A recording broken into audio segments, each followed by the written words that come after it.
म्हटलं तर मग या मालिकेच्या आजच्या भागामध्ये आपल्याला पाहायला मिळालं, महिपत हा पळून गेलेला असतो आणि चैतन्य त्याला पाहतो. आता महिपतला शोधण्यासाठी इन्स्पेक्टर सावंतांची टीम अर्जुन आणि चैतन्य हे त्याला शोधू लागलेले असतात. तर महिपत हा एका घरामध्ये जातो, बंदुकीने धमकावतो आणि त्यांना सांगतो की मी इथे राहणार.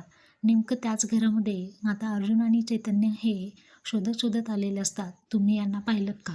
आता बाहेर अर्जुन हा दार वाजवत असतो आणि आत इकडे महिपतने यांना धमकावलेलं असतं. आता महिपत त्यातील छोट्या मुलाला बाहेर पाठवतो आणि म्हणतो, "तू बाहेर जाऊन असं सांगायचं की घरामध्ये कोणीच नाही." तो मुलगा खूप घाबरलेला असतो. तो बाहेर येऊन महिपतने सांगितलेलं असतं त्याप्रमाणे बोलतो, "घरामध्ये कोणीच नाही आहे."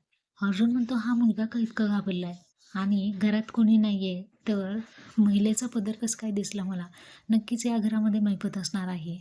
आता इन्स्पेक्टरांना फोन करून अर्जुनने बोलून घेतलेलं असतं.